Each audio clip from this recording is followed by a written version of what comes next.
Standing on the outskirts of an unnamed little town, the ancient mansion bore witness to the passing of time and the enduring legacy of the Ashford family. The foundation of the family's legacy was laid by the matriarch, Edith Ashford. The family had been supported by her riches and power for many generations, which had guaranteed their standing in the community. However, beneath the opulent exterior, ambitions and secrets simmered, waiting for the ideal opportunity to explode. In her study on a cold autumn evening, Edith was discovered dead. When her will was read, her death, which was first thought to be the result of natural causes, quickly took a darker turn. Edith had accumulated a sizable fortune, which her heirs were quite excited to receive. But a closer look was warranted after inconsistencies in the will and some questionable circumstances surrounding her death were found. To solve the mystery, veteran investigator Detective Marcus Gray, known for his ability to solve the most difficult cases, was called in. Gray was a methodical and uncompromising individual who was well known for his ability to see past appearances of duplicity and unearth hidden truths. It became clear as he investigated the matter that Edith's death was not as simple as it first appeared. Gray started his research with the family. Charles, Helena, and Richard, Edith's 3 children, were all possible beneficiaries and had different goals in mind. The oldest, Charles, was a prosperous businessman whose fortunes had lately changed. The middle kid, Helena, was a socialite who flourished off her mother's income. The youngest, Richard, was a struggling artist who was always the less successful of his siblings. Gray was more interested in the estranged cousin, Peter Ashford, even though each had good cause to hope for an early inheritance. Due to his past transgressions, Peter had always been the family outcast, and their connection was tense. But he had now surfaced again, apparently changed and willing to make amends. Raising both eyebrows and questions, his abrupt return to the family came just after Edith's strange death. Gray interviewed every member of the family and anyone who had direct contact with Edith in order to carefully compile the evidence. The employees of the home, such as Edith's personal assistant Claire and her lifelong housekeeper Martha, offered insights into the dynamics of the family. Martha related that she overheard Edith and Peter having tense confrontations, and Claire recalled Edith becoming increasingly wary of her cousin. The detective's breakthrough came when he found a secret letter that Edith had written a few days before she passed away in her study. In a letter to her attorney, she stated that she intended to change the will so that Peter's part would be greatly reduced because she was beginning to doubt his intentions. Although this information provided a clearer picture of the motivation, Gray still required additional proof. Peter was seen entering Edith's study late on the night before she passed away, according to security system surveillance footage from the estate. The autopsy report, which revealed that she had remnants of an uncommon toxin in her body, added to the circumstantial evidence against Peter. But Gray realized that in order to wrap up the case, he would need a confession or concrete evidence. Gray was putting the puzzle pieces together when he learned that Peter had lately bought an unusual, rare plant that was dangerous. Upon closer examination, it was discovered that Peter had studied the effects of many poisons and the covert ways in which they may be used. The sheer weight of the evidence suggested premeditation, but Peter was evasive and denied any involvement. Gray's diligence paid off when he located a witness who claimed to have witnessed Peter getting rid of questionable stuff in a secluded area. The detective discovered more damning items along with traces of the deadly plant while examining the area. When Peter was faced with this proof, his pretense of innocence started to break down. After a while, he admitted it, unraveling a web of lies woven by avarice and desperation. After learning of Edith's plan to change the will, Peter turned to murder out of concern for his inheritance. Using his understanding of poisons, he had meticulously prepared the deed to make her death seem inevitable. That plot, however, was foiled by Marcus Gray's painstaking investigation. The family now had to deal with Peter's betrayal and the legal fallout from his conduct. Thus, the case was far from ended. The trial was expected to be a spectacle, revealing secrets and scandals that would permanently alter the Ashford family's legacy. Gray thought a lot about the perilous state of trust and the extent people will go to in order to obtain wealth and power, while he worked on his final report.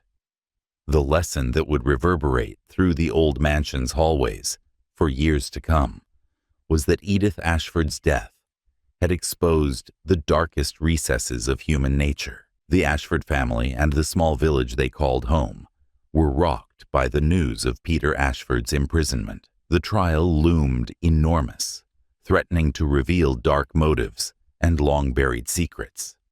After obtaining the confession and tangible proof, Detective Marcus Gray focused on building a strong case against Peter. But he was aware that Peter's defense team would do everything it took to undermine the prosecution's story. Julian Baxter, Peter's cunning and tenacious defense attorney, started questioning the investigation right away. Baxter's plan was to present Peter as a changed individual who was ready to make amends with his family, only to be used as a fall guy when Edith passed away too soon. He contended that the evidence was merely circumstantial and that it was readily falsified or misconstrued. Gray had to make sure all of the evidence was unquestionable and all of the testimony was unquestionable in order to refute these accusations. Establishing the chronology of events leading up to Edith's passing was Gray's first assignment. He went back to the estate and painstakingly followed Peter's path that evening. Gray verified the precise time Peter entered and exited Edith's study by frame analyzing the CCTV tape with the assistance of forensic specialists. The autopsy report, which described the uncommon poison's existence, served as the case's foundation. Gray also made an effort to support this claim with the poisonous plant's purchasing records and witness accounts of Peter's dubious actions. Tensions among the Ashford family boiled over as the trial date drew near. Richard, Helena, and Charles found it difficult to accept their cousin's betrayal in the midst of their grief. Family gatherings, which had previously been friendly and customary, were now fraught with distrust and accusations. Every sibling struggled with their own sense of guilt and involvement, questioning whether their quest for the inheritance had played a role in the unfortunate outcome. Specifically, Helena discovered herself at a fork in the path. She and Peter had always been close, with her frequently serving as a go-between for him and the other family members. Her allegiances were now divided, and the strain of the trial was negatively affecting her mental state. She turned to her friends and the social groups that had once made her happy for comfort. But every encounter was clouded by the memory of the trial. Charles, on the other hand, poured himself into his employment and strengthened the prosecution's case with his commercial savvy. In an effort to further discredit Peter, he engaged private detectives to delve further into his background. Richard, who was always the odd one out, withdrew and turned his feelings into paintings. His most recent pieces, which captured the chaos in the household, were gloomy and eerie. Reporters and locals anxious to see the drama play out crowded the courthouse as the trial got underway. The prosecution made a strong case, spearheaded by attorney Samantha Blake. Blake painstakingly outlined the events, the supporting documentation, and the motivation, portraying Peter as a desperate and greed-driven man. One important piece of evidence that supported Peter's purpose was the letter Edith had written to her lawyer, in which she declared her intention to change the will. But Baxter never let up in his defense. With surgical precision, he cross-examined every witness in an effort to cast doubt on the jurors' minds. He asserted that Peter's study of poisons was solely academic and that anyone in the home might have utilized the hazardous plant. Baxter further suggested that the witness who had witnessed Peter getting rid of evidence had been pressured or misled, casting doubt on their credibility. When Martha, the seasoned housekeeper, spoke up, things started to change.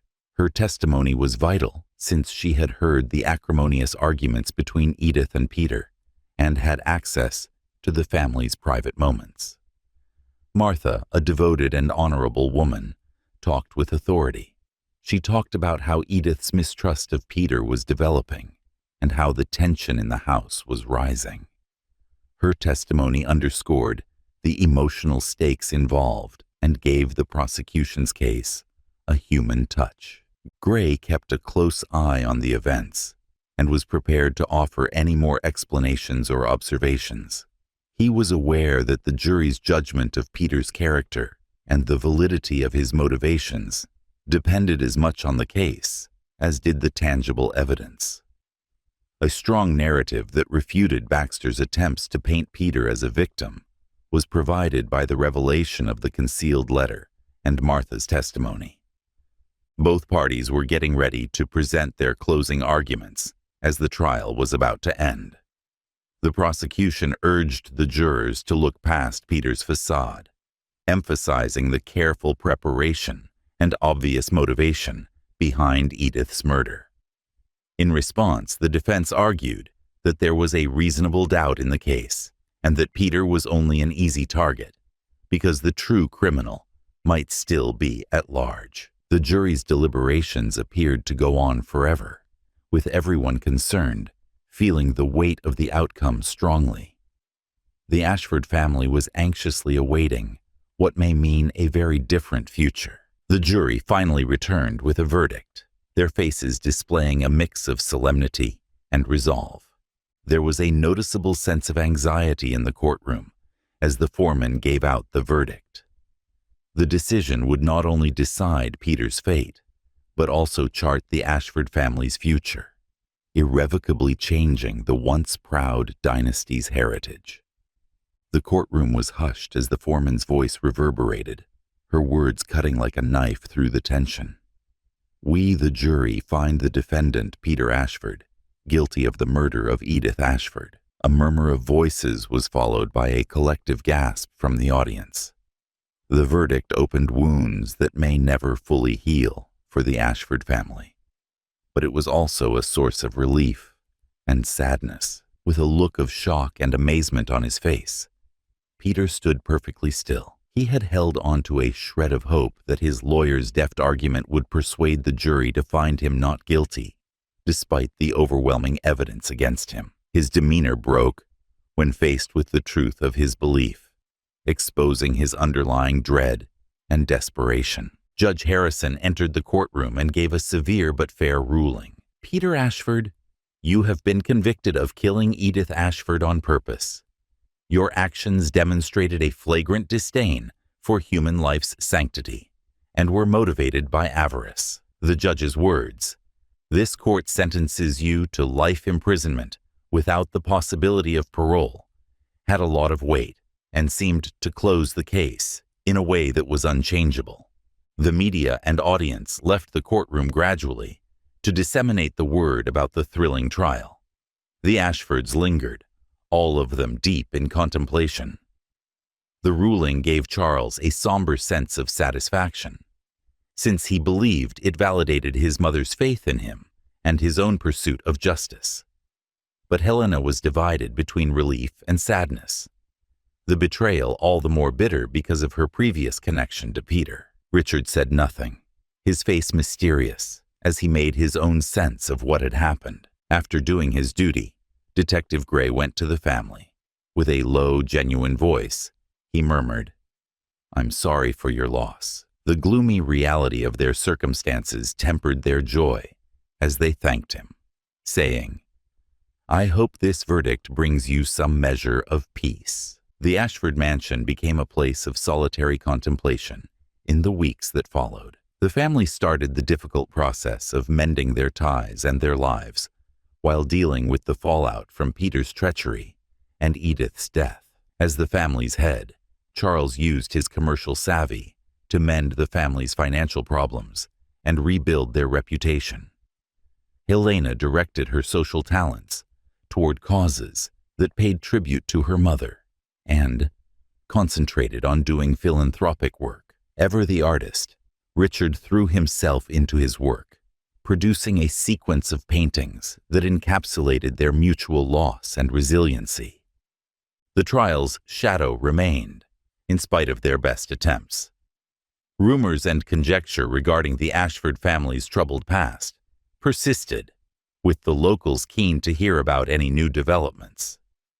Once a representation of strength and distinction, the mansion now served as a sobering reminder of the cost of greed and the brittleness of trust. One struggle came to an end, but a new one began when Peter was imprisoned.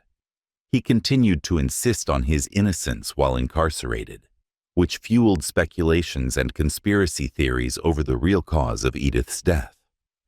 A few contended that Peter was only being used as a scapegoat for a more intricate network of familial intrigue, while others thought his conviction was justified and fair. As usual, the truth was hidden deep in the dark recesses of people's intentions and behavior.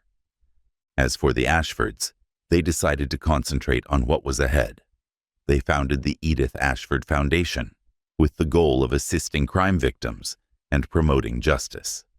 The foundation turned into a ray of hope and salvation, clearing the family's reputation and providing a healthy way for them to express their sorrow. Although Detective Gray went on to work on other cases, the Ashford probe had a profound effect on him.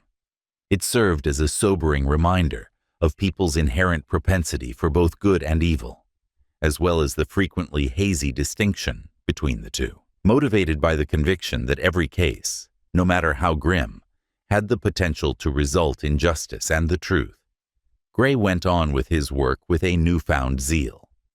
The Ashford siblings thought back on their ordeal as they came together for their mother's yearly memorial ceremony years later. There were certainly wounds from the past, but there was also a feeling of cohesion and direction. In addition to grief and treachery, they had discovered a way to respect Edith's legacy and strength in one another. The mansion, worn down by time and circumstances, served as a symbol of their tenacity and a location where memories of the past and dreams for the future coexisted. Ultimately, the Ashford family discovered that although they were powerless to alter the past, they could control their own fate by utilizing their common past to create a new course.